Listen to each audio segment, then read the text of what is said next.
होता रहा है मिलॉर्ड। तारीख पर तारीख, तारीख पर तारीख, तारीख पर तारीख, तारीख पर तारीख मिलती रही है, लेकिन इंसाफ नहीं मिला मिलॉर्ड, इंसाफ नहीं मिला। मिली है तो सिर्फ ये तारीख। आज उन सब की नजरें आप पर गड़ी हैं, आप पर, कि आप उन्हें क्या देते हैं, इंसाफ या तारीख। अगर आप उन्हें इंसाफ नहीं दे सकते तो बंद कीजिए ये तमाशा, उखाड़ फेंकिए इन कटघरों को, फाड़ दीजिए, जला दीजिए इन कानून की किताबों को, ताकि इंसाफ के ऐसे चक्कर में और लोग तबाह ना हो, बर्बाद ना हो। नमस्कार दोस्तों, अंडमान जर्नल में आपका स्वागत है। तो सबसे पहले दोस्तों आप सभी को बधाई, क्योंकि पिछले साल अक्टूबर-नवंबर में हमारे जो चीफ जस्टिस थे, वो जो है हमारे जो स्टैचू है, स्टैचू ऑफ जस्टिस, इस स्टैचू को जो है थोड़ा सा बदलाव करे हैं दोस्तों।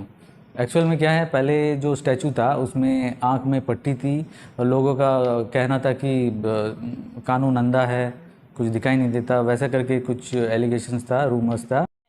ये क्या है? ये है कानून का डंडा। कानून का डंडा बहुत छोटा है। हाँ, कानून का डंडा छोटा है, मगर कानून के हाथ बहुत लंबे हैं। क्या काम करते हो? अंधा हूँ, भीख मांगता हूँ। शर्म नहीं आती तुम्हें भीख मांगते हुए? अरे क्यों शर्म आएगी मुझे भीख मांगते हुए, जब हमारे देश के नेता हाथ जोड़कर दोनों पैरों पर खड़े रहकर आंखें होने के बावजूद वोटों की भीख मांगते हैं, तो एक अंधा नोटों की भीख नहीं मांग सकता। वाह वाह, क्या डायलॉग मारा है तुमने। अच्छा, आओ आओ मेरे साथ, आओ। फिल्म लिखवानी है? अच्छा चलिए लिख। हाँ जामलानी, ये अंधा कानून है, इसे लोन दे दो। ठीक है सर। और पब्लिक ऐसा बोलने का मौका मिलता था, लेकिन अब इस स्टैचू के बाद वो मौका अभी नहीं है दोस्तों, क्योंकि अभी का जो स्टैचू है उसमें जो आंखों में जो पट्टी था वो अभी नहीं है, और भी बदलाव कर रहे हैं, जैसे कि उनका जो ड्रेसिंग था वेस्टर्न टाइप था, तो उसे भी जो है साड़ी यूज़ कर कवर किया गया है। तो जो स्टैचू है साड़ी में दिखता है। और दोस्तों हाथ में एक स्वॉर्ड था, तलवार, वो तलवार को भी चेंज कर कॉन्स्टिट्यूशन, हमारे देश के जो संविधान है, वो किताब स्टैचू के हाथ में है। तो अभी इस 3 बदलाव के बाद अभी जो स्टैचू है, और एक भी रीज़न है इसका, क्योंकि कॉलोनियल लेगेसी बोलते हैं, जो बाहर देश के जो कॉलोनियल का टाइम में जो था वो सिस्टम ऐसे ही चलता आ रहा है, ऐसा करके भी कुछ एलिगेशंस था पब्लिक का। तो उसका भी ये जवाब के तहत ये पूरा ही जो स्टैचू है इंडियन ट्रेडिशन में लेके आया दोस्तों। तो हम मान सकते हैं इस बदलाव के बाद हमारे जो जुडिशरी सिस्टम में जो केसेस बहुत सारे पेंडिंग रहते थे, देखा जाएगा तो अभी तक टोटल केसेस 4.7 करोड़ केसेस जो है पेंडिंग दिखाई दे रहा है, और कि डिस्ट्रिक्ट कोर्ट में सबसे ज़्यादा है, 4.4 करोड़ जो है सिर्फ डिस्ट्रिक्ट कोर्ट्स में है, और हाई कोर्ट में 16 लाख ऐसे कुछ नंबर है, और जो सुप्रीम कोर्ट में 80,000 केसेस ऐसा कुछ पेंडिंग है, ऐसा गूगल में पता चला डाटा। तो दोस्तों हम मान सकते हैं इस चेंज के बाद ये जो जुडिशरी हमारा सिस्टम है वो फास्ट होगा, एक्यूरेटली, और सभी को जो है जल्दी जस्टिस मिल पाएगा, क्योंकि स्टैचू में जो आँख है वो अभी ओपन है, वो सब देख सकेंगी, और केसेस को बहुत जल्दी सॉर्ट आउट कर सकता है दोस्तों।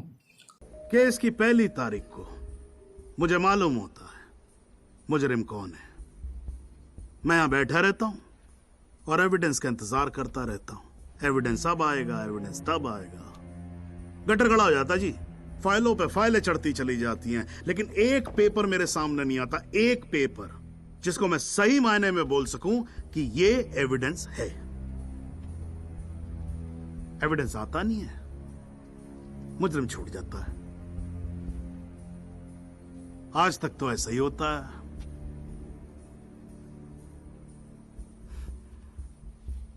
पर आज नहीं होगा, आज तो कतई नहीं होगा।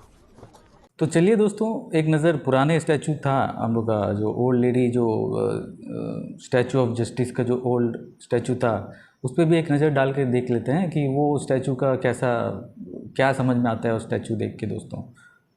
तो दोस्तों पुराना स्टैचू में एक हाथ में स्वॉर्ड था, तलवार था, डबल एज, दोनों तरफ धार था, और एक हाथ में वेइंग मशीन था, तराजू तोल सकते हैं और कपड़े बताया जा रहा है कि थोड़ा कम था वगैरह जो भी है, और आंखों में पट्टी था दोस्तों।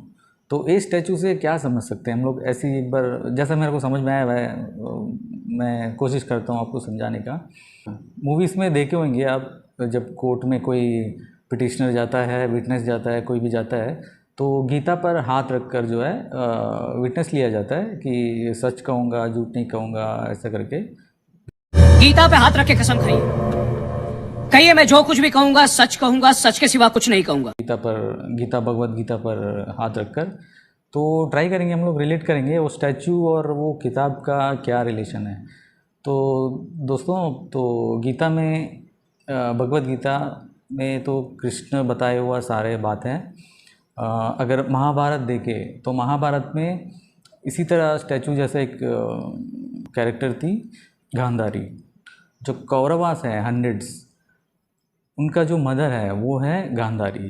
गांधारी भी आँखों में पट्टी लगाई हुई थी, क्योंकि उनका हस्बैंड धृतराष्ट्र का बचपन से ही जो है आंखें नहीं थे। तो जब मैरिज हुआ उसके बाद से जो है जो लेडी गांधारी अपने ही आँख जो है बांध लिया, क्योंकि हस्बैंड का जब आंखें नहीं हैं तो ऐसा सृष्टि मेरे को भी नहीं देखना है, और मैं हस्बैंड का साथी के लिए मतलब कुछ भी सोच सकते हैं, कोई भी रीज़न से जो है पट्टी बांध लेती है और उसी हस्बैंड जैसे ही फॉलो होती है।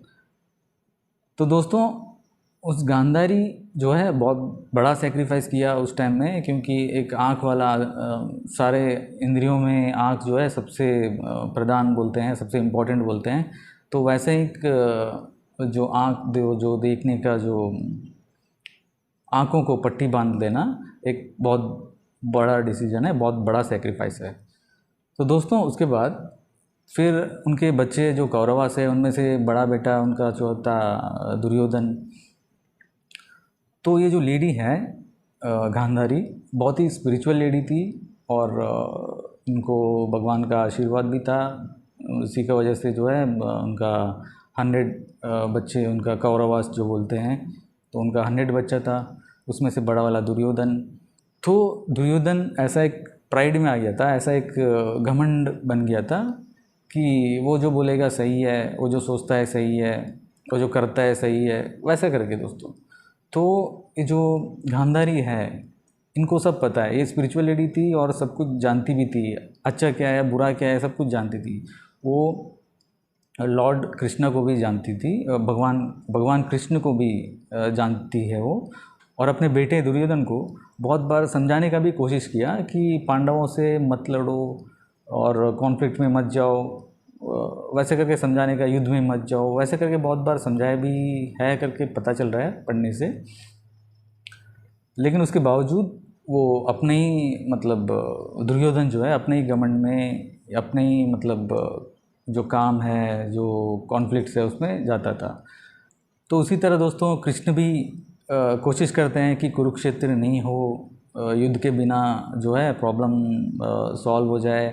लेकिन सारा कोशिशों के बावजूद कुरुक्षेत्र हुआ दोस्तों, और इस कुरुक्षेत्र के बीच में एक चीज़ समझ में आता है, जो मदर होता है, माँ होता है, सबसे जो हम जानते हैं, सबसे जो बेदाग प्यार, मतलब अनबीटेबल प्यार, जो प्यार को हम लोग इनकार नहीं कर सकते, मतलब मना नहीं कर सकते कि प्यार नहीं है, नहीं बोल सकते। वैसा कौन सा रिलेशन है, अगर कोई क्वेश्चन करे तो दोस्तों उसका आंसर एक ही मिलेगा, मदर्स लव। माँ का प्यार जो है कभी भी अपना बेटे के या फिर बच्चों के प्रति कम कभी नहीं होता दोस्तों। तो उसी तरह गांधारी जो माँ है दुर्योधन की, वो भी अपने बेटे से उतना ही प्यार करती है जितना कोई और करता है। तो इसके बावजूद कि वो इतना गलत करता है, उसका डिसीजन गलत है, उसका सोच गलत है, और उसका जो एक्ट्स है वगैरह जो करता है काम, वो भी सब गलत है, सब जानते हुए भी वो कहीं ना कहीं एक प्यार जो है रह जाता है। तो इसी तरह दोस्तों, कुरुक्षेत्र के बीच में जब लगा कि ये कौरवास तो डेफिनेटली हार जाएंगे, तब जो है गांधारी अपने सन है जो दुर्योधन है, उनको बताया था कि उनको बताया था कि एक बार जो है वो अपना अनड्रेस एकदम नग्न अवस्था में इनके सामने आए और वो ब्लेस करेगी, ऐसा करके जो है एक सिचुएशन आता है। अपने प्रिय पुत्रों के खो जाने के पश्चात भी ये आशीर्वाद तो मैं नहीं दूंगी, किंतु ये शुभ भक्तनी तुम्हें एक कवच पहना सकती है। हे पुत्र, गंगा जाकर स्नान कराओ और गंगा तट से सीधे मेरे पास आओ, किंतु वैसे ही जैसे तुमने जन्म लिया था। नग्न माता श्री? माँ के समक्ष कैसी लज्जा, माँ से ऐसे प्रश्न नहीं पूछे जाते। जो आज्ञा माता श्री। तो दोस्तों उसमें ये बात तो कृष्ण को पता ही चल जाता है। तो दोस्तों उसी तरह दुर्योधन ने उसी अवस्था में गांधारी अपने मदर के सामने जाने का प्रयास किया, तो कृष्ण जो है उन्हें रोककर डाइवर्ट कर देते हैं और उसके बाद फिर जाते हैं। तो जाने के बाद उनके सामने, गांधारी के सामने जब दुर्योधन पहुंच जाता है, तब उनकी जो इतना दिन से जो आँख में पट्टी की वजह से उनका पास जो एनर्जीज है, जो ब्लेसिंग्स है, वो आँखों में स्टोर थी। तो जब निकाला तो देखा कि उन्होंने कुछ अपना कमर के वहाँ पे कुछ पहन रखा था। वो जो ब्लेसिंग था वो यही था कि दुर्योधन का जो पूरा बॉडी है वो स्टील का हो जाएगा, आयरन का हो जाएगा और बहुत स्ट्रांग हो जाएगा, मैन ऑफ स्टील बन जाएगा एक तरफ से। तुम्हारे शरीर का वो भाग जिस पर मेरी दृष्टि पड़ी ही नहीं, दुर्बल रह गया पुत्र। शरीर का शेष भाग वज्र का हो गया। यदि तुम बड़ों का आदेश मानने की परंपरा भूले न होते तो अजय हो गए होते पुत्र। अगर बन जाता तो दोस्तों ये कुरुक्षेत्र पांडव जीतना बहुत ही मुश्किल हो जाता था दोस्तों। तो एक आँख में पट्टी की वजह से जो है, एक आप मान सकते हैं सही हुआ या गलत हुआ, आप डिसाइड कर लीजिए। अगर देखकर ये ब्लेस दिया होता तो पूरा कुरुक्षेत्र ही बदल जाता दोस्तों, और पांडवों का जीत होना थोड़ा मुश्किल हो जाता था और कौरव जो है जीत जाते थे, क्योंकि ये जो दुर्योधन है बहुत ही पावरफुल हो जाता था और पांडव लोग का लगभग हरा ही देता था। पांडवों को ही जीतना है तो कृष्ण को तो डेफिनेटली एंटर होना पड़ता था युद्ध में, डायरेक्टली और इनडायरेक्टली। वो डायरेक्टली उतरना पड़ता था लगभग।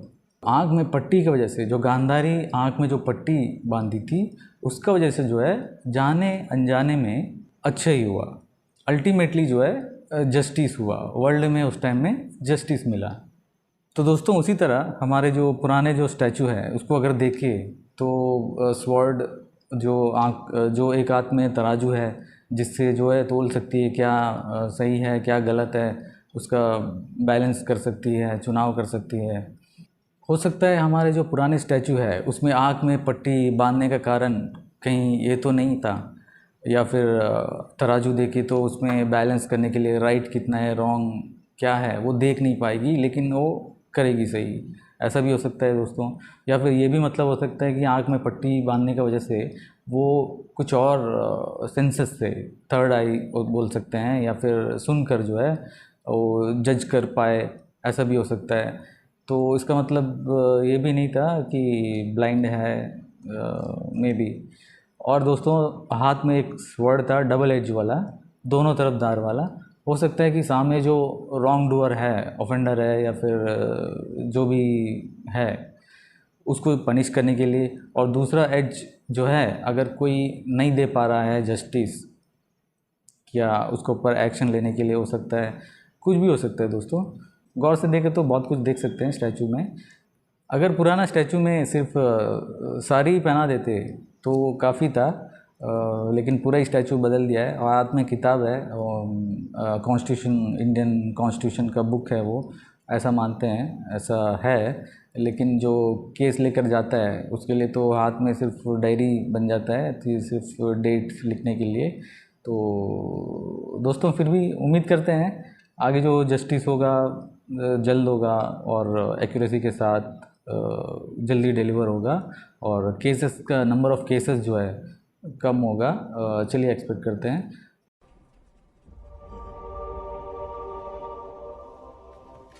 कानून अंधा होता है, जज नहीं, उसे सब दिखता है। तो आपको क्या लगता है दोस्तों, प्लीज़ कमेंट करके बताइए। फिर मिलते हैं अगली वीडियो में।